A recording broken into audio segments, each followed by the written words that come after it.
भाव से हस्तमैथुन बंद कर देता है तो उसका वीरपात होगा। अगर वो 3 दिन में वीरपात करता रहा है तो 3 दिन में वीरपात होगा, पक्का होगा, क्योंकि उसका अभ्यास बन गया है। अगर आप ठीक नियम से चलेंगे तो 6 महीना लगेंगे आपको उसको कवर करने में, 6 महीना लगेंगे। और अगर आपने प्रमाद स्थिति की, वो तो निकल ही जाता है, फिर हमको करने से क्यों मना किया जाता है? तो आप देख लेना कुछ समय बाद आपकी हालत बहुत गंभीर हो जाएगी, जो आप बता भी नहीं पाएंगे किसी से। क्या गंभीर हो जाएगी? आप ऐसे ही साधारण क्रियाओं में ब्रह्मचर्यहीन हो जाएंगे। तो जो नव युवक जन है, साधक जन है, वीरपात में यदि उनका कोई स्मरण नहीं रहा और वीरपात हो रहा तो घबराने की जरूरत नहीं। और यदि स्वप्न में आपने स्त्री आदि का संयोग देखा या कोई ऐसी घर्षण आदि क्रिया हुई या कोई ऐसी कामोत्तेजना जनित और फिर आपका वीरपात होता है तो आपके गंदे विचार और पूर्वाभ्यास के कारण होता है। यह बहुत ही गंदी बीमारी है जो आपको अंदर ही अंदर खोखला करती जाएगी। पहली बात, इस स्वप्न दोष से निकलने के लिए हस्तमैथुन को पूर्णतया बंद कर दिया जाए। अगर आप सदगृहस्थ भी हो चुके हैं तो कुछ महीने के लिए आप अखंड ब्रह्मचर्य का नियम लें, जब तक आपका वीरपात होना ठीक ना हो जाए।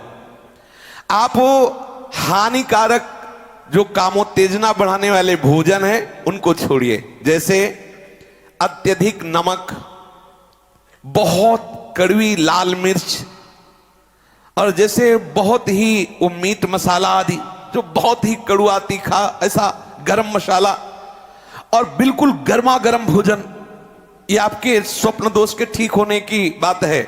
यदि आप स्वप्न दोष से बचना चाहते हैं तो अत्यधिक नमक, बहुत कड़वी मिर्च, बहुत ही वो उष्ण गर्मा गर्म भोजन, बहुत गर्म मसाले से बना हुआ भोजन, और अत्यंत खट्टी चटनी, जैसे इमली की है, कच्चे आम की चटनी है, और मांस। ये जो लोग कहते हैं कि मांस ताकतवर होता है, तुम्हारी चर्बी बढ़ा देगा, ताकत नहीं। ताकत कहते हैं संकल्प शक्ति को। ताकत शरीर शक्ति प्रधानता नहीं होती। संकल्प शक्ति का एक महात्मा पूरे समुद्र को अंजुलि में पी गया। देखो, संकल्प शक्ति, शरीर की शक्ति एक सीमित शक्ति है, संकल्प शक्ति एक महान शक्ति है। जो ब्रह्मचर्य से युक्त होता है उसकी संकल्प शक्ति बढ़ती है। भले आप मांस खा के मोटी चर्बी और आप व्यायाम करके दिखा सकते हैं कि देखो मैं ब्रह्मचर्य क्षीण करता हूं लेकिन बलवान हूं, लेकिन आप आत्मशक्तिहीन है। वो आपका मोटा हो जाना बलवान नहीं है, आपके सुंदर सुंदर मांसपेशियां निकल आना वो बल नहीं है। आप शक्ति, बलवान वो है जो आए हुए आंतरिक वेगों को सह जाए। आए हुए आंतरिक वेग को जो सह गया वही बलवान है। ये जो मछली, अंडा, मांस खाते हैं ये कभी इस रोग से मुक्त नहीं हो पाएंगे। और जो लोग कहते हैं मैं तो खाता हूं मेरे अंदर नहीं, विश्वास मत मानना, पक्का झूठा है वो। जो शराब पीता है वो अपने वीर को पवित्र नहीं रख पाएगा। चाहे गृहस्थ हो, चाहे व्यापारी हो, चाहे किसी भी तरह की स्थिति में हो, सावधान हो जाओ, ये शराब आपके जीवन को नष्ट कर देगी। ब्रह्मचर्य में अपने आप एक उन्माद है। थोड़ा अंगूर, मीठे संतरा, सेव, अनार, ये स्वास्थ्यवर्धक वस्तुएं आप ले सकते हैं, लेकिन ऐसे वस्तु जो आपके ब्रह्मचर्य को नष्ट करें, ये पहले भोजन छोड़ें। ध्यान दीजिए, आप पहले ऐसे व्यक्ति का संग छोड़ें जो हस्तमैथुन कराने के लिए उत्साहित करे या जो गंदे आचरण में, चाहे वो स्त्री साधक हो या पुरुष साधक, दोनों सावधान। ये रोग एक में ही नहीं होता, ये रोग दोनों शरीरधारियों में होता है। कामोत्तेजना दोनों को आती है। गंदे संग के कारण दोनों साधक गंदी आचरण कर बैठते हो, दोनों इस रोग से पीड़ित होते। पुरुष तो इस रोग को प्रकट कर देता है, माताएं बहनें इस रोग को प्रकाशित नहीं कर पाती, लेकिन पीड़ित होती इस रोग से। यदि सावधान उपासक न चले तो चाहे स्त्री शरीर हो चाहे पुरुष शरीर, उसको कष्ट होता है। दूसरी बात इसमें सहयोग है 4 बजे उठना। ये जो लोग सुबह 8 बजे तक 9 बजे तक सोते रहते हैं और सोचते रहते हैं कि हम ब्रह्मचर्य रह पाएंगे या स्वप्न दोष से निकल पाए, कभी नहीं हो सकता। भगवान सूर्य जब उदय होते हैं तो आपकी आत्मशक्ति नष्ट होने लगती है। यदि आप उठ करके उनका स्वागत न करें, अर्घ्य न दें, प्रणाम न करें, जग कर भगवान नाम जप न करें। 4 बजे से 6 बजे तक का समय पूरे 24 घंटे के लिए पावर वाला समय है। यदि उस समय आप सो रहे हैं तो वो हमारी बात भी न सुने, वो इस काबिल नहीं कि इसको धारण कर सके। जो सुबह 4 बजे से 6 बजे तक सोएगा वो ब्रह्मचारी रह ही नहीं सकता, पक्का। कुछ लोगों को लगता है कि 1-2 बजे ही स्वप्न दोष हो जाता है, 4 बजे की आवश्यकता नहीं। तुमने गलत आदतें की, तुमने अपनी नस नाड़ियों को इतनी घर्षण शक्ति से कमजोर कर लिया है कि रोकने की क्षमता नहीं रखी। तो आपको उदास नहीं होना, ऐसा भोजन छोड़ो, ऐसा संग छोड़ो और 4 बजे जगो। जगने पर तत्काल आप बासी पानी पिए, तांबे के पात्र में रखा हुआ पानी, और 1-2 लीटर पिए। ऐसा ना करें कि आप 1 गिलास में छोटा कस की पीजिए। अगर उल्टी हो जाती तो और अच्छा है, आप पी के तो देखिए। वज्रासन में बैठकर जल पीजिए, फिर थोड़ा टहलिए, सोच जाइए। आप गृहस्थ हो, विरक्त हो, कोई भी हो, अगर आप शुद्ध ब्रह्मचर्य रहना चाहते, स्वप्न दोष से निपटना चाहते, तत्काल व्यायाम कीजिए। 30 मिनट कम से कम। दंड है, बैठक है, और भी आसन है योगियों ने बताए हैं। और फिर 20 मिनट कम से कम प्राणायाम कीजिए, कपालभाति, अनुलोम विलोम आदि जो भी आप सीख पाए। और इसके बाद 30 मिनट तक कोई खान पान ना कीजिए। प्राणायाम व्यायाम के 30 मिनट तक ना आप चाय पीजिए ना पानी। चाय तो बड़े बूढ़ों की बात है, आपका शरीर रोगी हो तो चाय की जरूरत क्या है। ब्रह्मचारी अपने आप में इतना चाय होता है कि उसे जरूरत ही नहीं दूसरे किसी गर्म पदार्थ पाने की। अब ये सावधानी रखे कि जैसे आजकल बहुत बड़ा खतरनाक चल गया है स्मार्ट मोबाइल, इंटरनेट। उसमें क्या है कि बहुत से बच्चे विषयाकर्षण के कारण गंदी फिल्में, जिनमें हमारा शास्त्र आदेश करता है किसी भी पक्षी को भोग करते ना देखे। भागवत अन्य शास्त्र भी आदेश करते कोई भी जीव यदि भोग कर रहा हो तो हम ना देखें, और हम मनुष्यों का भोग देखें उसमें। और हम सोचे कि हमारा आप कोई क्रिया ना करो, केवल गंदे वो भोग संबंधी चित्र देख लो तो आपके मन में जो संस्कार बन रहे हैं, जो कामोत्तेजक भाव बन रहे हैं, वो आपको ब्रह्मचर्य नहीं रहने देंगे। सोते जागते उठते बैठते आपका वीर स्खलित हो जाएगा। ये स्त्री संबंधी, पुरुष संबंधी, भोग संबंधी वार्ता हमारे अंदर संस्कार डालती है और हम समझ नहीं पाते। वो हमारे अंदर ऐसी अग्नि पैदा करती है जिससे वीर शक्ति स्खलित हो जाती है। कभी हम सोच में बैठे लघु शंका में तो सबसे पहले वीर स्खलित हो गया। अब आपको लगेगा कि ये रोग है। रोग नहीं, आपकी गलती है। आपने जो गलत चिंतन किया, क्रिया नहीं की, लेकिन मनोवाह नाड़ी ने संपूर्ण शरीर से वीर को खींच करके वो निकाल दिया। अब निकल जाएगा वो आपके असावधानी के समय। इसलिए आप सावधान रहे। कभी भी कोई ऐसे ग्रंथ को ना पढ़ें जिसमें कामोत्तेजक भाव लिखे हो। हम आहार पर दृष्टि रखें। जैसे हम रात्रि के समय शयन करते हैं तो सावधानी रखें कि शयन के 1 घंटा पहले ही दूध ले ले गरम। अगर हम गर्म दूध लेके सोएंगे तो निश्चित वीर्यपात हो जाएगा। जब हम जान लें कि हमें कब्ज हो रहा है तो हम सरल औषधि लें। ऐसे कोई चूर्ण न लें जो बहुत कड़े गर्म हो, जो हमें ब्रह्मचर्यहीन कर दे। जैसे आंवला है और वो हर है, बहेड़ा है, त्रिफला का प्रयोग करें। वैसे प्रत्येक साधक को भोजन में 1 आंवले का प्रयोग कर लेना चाहिए, तो कब्ज भी दूर रहेगी और शीतलता भी रहेगी। और आंवला पवित्र भजन में भी सहयोगी होता है और भी स्वादिष्ट भी होता है। आप मीठा आंवला ले सकते हैं, आप खट्टा करके ले। वो आंवला खटाई में भी नहीं आता, और खटाई भी है, वो आपके साधन में भी आएगा। कब्ज ना रहने पावे। अगर हमारे शरीर में, पेट में कब्ज है तो कब्ज में, आंतों में जो जमा हुआ मल है वो ऐसी उत्तेजना पैदा करेगा कि आपका वीर स्खलित हो जाएगा। इसलिए कब्ज भी ना होने पावे। साधक अगर इन नियमों का पालन करे और भगवत स्मरण प्रधान है। ब्रह्मचर्य में सबसे प्रधान औषधि है स्मरण। आपकी जो स्मृति कामुक हो गई है उसको बदलिए। अगर आपका चिंतन नहीं बदला तो आप चाहे जितनी औषधियां खा ले, आप ब्रह्मचर्य को संभाल नहीं सकते। औषधि एक सपोर्ट है।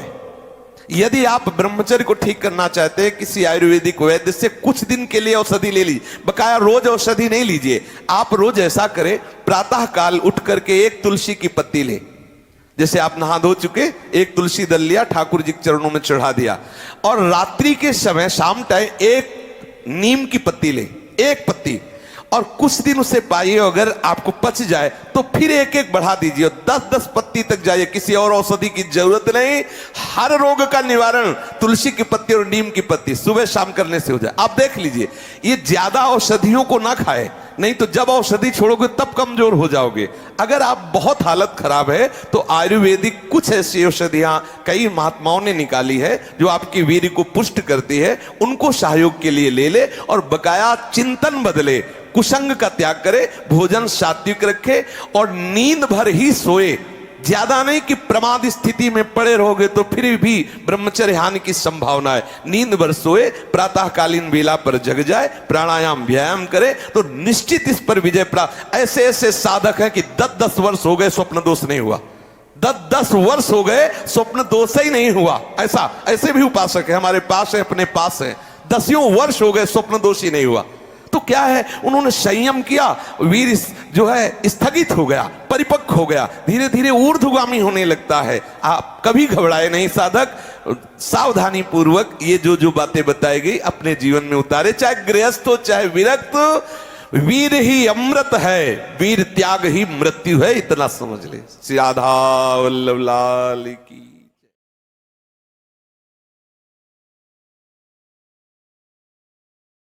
महामाधुरी शरण बाबा।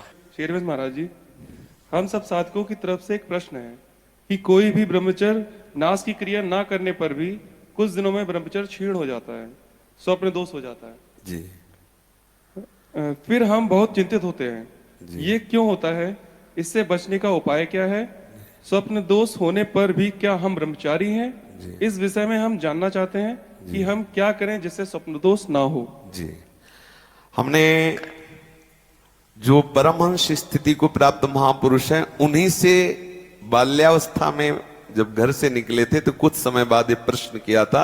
नजबगढ़ स्थान गंगा किनारे है, श्री ओंकारानंद सरस्वती जी उनका नाम था, वो अंतर ध्यान हो चुके। तो उनसे प्रश्न किया था कि महाराज जी, कोई भी शारीरिक काम चेष्टा ना होने पर भी उपासक के शरीर से जो वीर्यपात होता है, क्या उसका ब्रह्मचर्य क्षीण माना जाएगा? यदि क्षीण माना जाएगा तो वो क्यों निकलता है जब उसकी कोई क्रिया नहीं? उसे कैसे रोका जा सकता है? तो जो उन्होंने बताया था उस समय साधारण शब्दों में, वीर 2 तरह से निकलता है। एक तो जो घातक है वो उसी के शरीर से निकलेगा जिसने हस्तमैथुन किया है या गंदी क्रियाएं करके बच्चापन से ही वीर को नष्ट किया है। जैसे 12-13 वर्ष की अवस्था है और उस अवस्था से आप अपने कुसंग के कारण वीर का नाश कर रहे हैं, तो कुछ वर्षों तक हस्तमैथुन करने वाला या अन्य गंदी चेष्टा करने वाला ये नहीं जान पाता है कि इसके द्वारा मेरी हानि हो रही, वो नहीं समझ पाता, क्योंकि जीवनी शक्ति भगवान अपनी तरफ से देते हैं। वो बिल्कुल ना खाए और हस्तमैथुन करे तो भी उसको समझ में नहीं आएगा। कुछ समय के बाद जब उसकी स्थायी जीवनी शक्ति से क्षीण होना प्रारंभ हो जाएगा, तब उसे वो लक्षण जो हस्तमैथुन करने से नाश ऐसे उस प्रसंग में बताया गया, वो लक्षण उसके जीवन में उत्पन्न होने लगते हैं। अब यदि वो किसी संग के प्रभाव से हस्तमैथुन बंद कर देता है तो उसका वीर्यपात होगा। अगर वो 3 दिन में वीर्यपात करता रहा है तो 3 दिन में वीर्यपात होगा, पक्का होगा, क्योंकि उसका अभ्यास बन गया है। 2 तरह का ये वीर्यपात माना जाता है। एक, जैसे आप ठीक दिनचर्या से चल रहे हैं, आपका खान पान संयम सब ठीक। पहली बात तो ये है कि जिसने कभी हस्तमैथुन आदि के द्वारा वीर्यपात किया ही नहीं, उसका असली वीर कभी वीर्यपात होगा ही नहीं। बात पक्की समझ लेना, ये जीवन के अनुभव की बात करें, इसमें मतलब क्यों में लगाने की जरूरत नहीं, आप खुद देख लीजिएगा। यदि आपने कभी हस्तमैथुन नहीं किया, कभी किसी भी तरह से जनेंद्री का घर्षण करके वीर्यपात नहीं किया, तो आपकी वो संतानोत्पत्ति की क्षमता वाला जो वास्तविक वीर है वो स्वाभाविक निकल ही नहीं सकता। यदि आपने मार्ग दे दिया है फिर उसके निकलने का मार्ग हो गया है। तो एक होता है, परमहंस जी ने बताया कि एक होता है कि आप सो रहे हैं और आपको बिल्कुल पता नहीं, मतलब बिल्कुल कोई काम का संकल्प नहीं, कोई क्रीड़ा नहीं, और आप जगे, आपको ऐसा लगा कि वीर्यपात हो गया, वो दोष नहीं है। जैसे जब हम गुड़ बनाते हैं तो उसमें गंदा फेन निकलता है ऊपर, पतोई कहते हैं गांव में। जैसे अरहर की दाल जब उबाली जाती थी गांव में तो ऊपर उसका फेन निकलता है, ऐसे ही ये शरीर का विकार निकला, ना कि ब्रह्मचर्य नष्ट करने वाला वीर। बहुत ध्यान पूर्वक सुनने लायक, उपासक को उसमें परेशान नहीं होना। आपको बिल्कुल पता नहीं चला, कोई चेष्टा नहीं हुई, किसी भी तरह की हरकत नहीं हुई, और आप जगे हो, आपको लगा कि वो हमारे वस्त्र गंदे हो गए, तो वो आप ब्रह्मचारी ही हैं। आपके ब्रह्मचार्य का नाश नहीं हुआ, वो जीवनी शक्ति नहीं निकली। और आप हस्त मैथुन या अन्य क्रियाओं द्वारा वीरपात करते रहे, और आज आपने रोक दिया कि आज से नहीं करूंगा, तो बंद नहीं हो जाएगा, वो चलेगा। अगर आप ठीक नियम से चलेंगे तो 6 महीना लगेंगे आपको उसको कवर करने में, 6 महीना लगेंगे।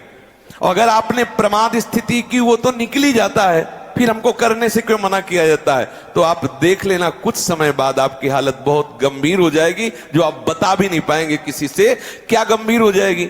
आप ऐसे ही साधारण क्रियाओं में ब्रह्मचर्यहीन हो जाएंगे, ऐसे ही छुएंगे वैसे आप ब्रह्मचर्यहीन हो जाएंगे। ये हम सब महापुरुषों के अनुभव और मिले हुए लोगों से, सैकड़ों लोग ऐसे मिलते हैं जो अपनी स्थितियों को बताते हैं। तो जो संत महापुरुषों ने जीवन में अनुभव किया है, उसके आधार पर पहले साधक को चाहिए कि ये देख ले कि हमारे द्वारा कोई हस्त मैथुन आदि क्रियाएं, जो निंदनीय क्रियाएं, वो तो नहीं हो रही। एक हमारे अंदर मान्यता बैठ गई है कि वीर क्षरण में ही आनंद है, ये साधक को छोड़ना होगा। जिनके दिमाग में बैठ गया है कि वीर क्षरण करना ही, कुछ लोग कहते हैं आप हस्त मैथुन को मना करते हैं और ब्याह हुआ नहीं है तो क्या करे, बलात्कार करे, ऐसे दुष्ट लोग हैं। क्या तुम्हारा जीवन का आनंद केवल इतना ही है? एक भागवतिक विधान है, जब आपका ब्याह हो तो संतानोत्पत्ति के लिए वो मार्ग, तब तक आप ब्रह्मचारी रहे। क्या इतने इंद्रियों के गुलाम हो गए? क्या इतना ही केवल आपने सुख समझ लिया? तो फिर आप देखना कि आगे आपको ये मन किस दशा में पहुंचा देता है। तो जो नव युवक जन है, साधक जन है, वीरपात में यदि उनका कोई स्मरण नहीं रहा और वीरपात हो रहा, तो घबराने की जरूरत नहीं। और यदि स्वप्न में आपने स्त्री आदि का संयोग देखा, या कोई ऐसी घर्षण आदि क्रिया हुई, या कोई ऐसी कामोत्तेजना जनित, और फिर आपका वीरपात होता है, तो आपके गंदे विचार और पूर्वाभ्यास के कारण होता है। यह बहुत ही गंदी बीमारी है जो आपको अंदर ही अंदर खोखला करती जाएगी। ये जो शुक्रपात, वीरपात, वीर स्खलन, स्वप्न दोष जिसे कहा जाता है, ये दैहिकी वीरपात और व्याधिकी वीरपात। दैहिकी वीरपात जो स्वाभाविक हो जाता है, उसमें बिल्कुल आपकी हानि नहीं, कोई दोष नहीं। और जो ये व्याधिकी वीरपात है, ये बहुत हानिकारक है, ये आपके जीवनी शक्ति को नष्ट कर देने वाला है, इसलिए इससे सावधान रहें। सबसे पहली बात, ऐसे लोगों का कदापि संग न करें जो हस्त मैथुन करते हैं। जो ऐसे लोगों का कदापि संग न करें जो गंदी तरीके से वीर का नाश करते हैं। वीर्य संतानोत्पत्ति के लिए शास्त्र आदेश करता है, मनोरंजन के लिए नहीं।